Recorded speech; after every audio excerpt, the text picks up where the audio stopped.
எழுத்தச்சனின் அத்தியாத்ம ராமாயணம் கிளிப்பாட்டு 27ஆம் பகுதியான 27ஆம் நாள் கதைத்தொடர் இனிதே துவங்குகிறது. அகஸ்திய முனிவரின் வருகையும் ஆதித்ய ஹிருதயமும்.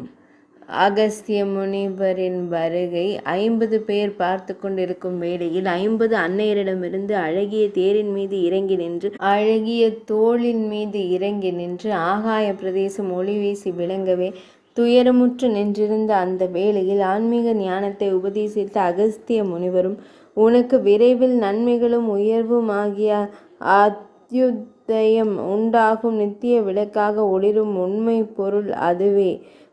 உலக துன்பங்களும் தாபத்திரயம் மனவிகாரங்களும் நீங்கி போகும் பெருமைமிக்க நற்பேறுகளும் தம்மை வந்து அடையும். எதிரிகள் அழிவர், நோய்கள் தீரும், ஆயுள் பெருகும், நற்கீர்த்தியும் வளரும். மிக உத்தமமான ஆதித்ய ஹிருதயம் எனும் மந்திரத்தை தினமும் பக்தியுடன் ஜபிக்க வேண்டும். தேவர்கள், அசுரர்கள், நாகர்கள், சாரணர்கள், கிண்ணறர்கள், முனிவர்கள், குஹ்யகர்கள், யக்ஷர்கள், அரக்கர்கள், கிம்புருஷர்கள், அப்சர பெண்கள், மனிதர்கள் முதலான அனைவரும் சூரியனையே மிகுந்த அன்புடன் வழிபடுகின்றனர். தேவர்களாக விளங்குபவர் இந்த ஆதித்யரை. இந்த தேவரே 14 உலகங்களையும் காப்பவரும் கல்பத்தின் முடிவில் ஊழிக்காலத்தில் தனது கதிர்களால் அழிப்பவரும் ஆவார்.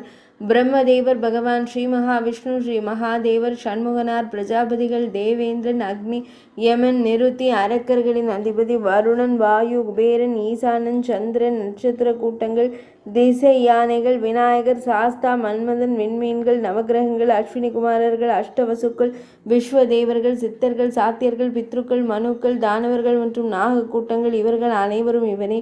கிழமைகள், வாரம், மாதம், ருதுக்கள், பருவகாலம், ஆண்டுகள், கல்பங்கள் முதலான காலக்கணக்குகளை உருவாக்குபவனும் இந்த சூரியனே ஆவான்.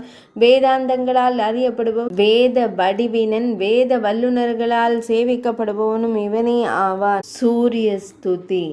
இந்த ஸ்துதியானது சூரிய பகவானை பல நாமங்களால் போற்றி துதிக்கிறது. ஒளிமயமானவன் மற்றும் பகலை உருவாக்குபவன் பாஸ்கரன், பிரபாகரன், பானு, ரவி, தினகரன், ஆதித்யன், அர்கன், மிகிரன், விரோச்சனன் போன்ற நாமங்களால் பகலையும் ஒளியையும் தருபவர் என போற்றப்படுகிறார். உலகை காப்பவன், உலகனைத்திற்கும் கண்ணாக விளங்குபவன், சமஸ்த லோகேக்ஷணன், இருளை போக்கி உலகிற்கு ஒளி ஊட்டுபவர், திமிராரி, முத்தொழில் அதிபதி, அகிலத்தின் படைத்தல், காத்தல், அழித்தல் ஆகிய முத்தொழில்களுக்கும் காரணமானவர், பிரம்மதேவர், ஹிரண்யகர்பன், பகவான் ஸ்ரீ மகாவிஷ்ணு, சிவனார் ஆகிய தத்துவங்களின் வடிவமாக திகழ்பவர், துயர் தீர்ப்பவன், அறியாமையை அகற்றி நல்லறிவை தருபவர், பக்தர்களின் துயரங்களை போக்குபவர், சோகாபகாரி, வேத விநாசனன், நாரதர் போன்ற மகா முனிவர்களால் வணங்கப்படுபவர், தூய வடிவானவனும் அஞ்ஞானத்தை அழிப்பவனுமாகிய இந்த தேவனை தினமும் தியானிப்பாயாக,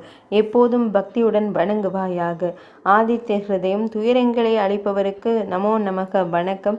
இருளை போக்குபவருக்கு நமோ நமக. சிந்தாமணியே சிந்தாமணியே சிதானந்த ரூபனே உமக்கு வணக்கம். மூடு பணியை அழிப்பவருக்கு வணக்கம் வணக்கம். மோகத்தை மயக்கத்தை அழிப்பவருக்கு நமஸ்காரம் நமஸ்காரம்.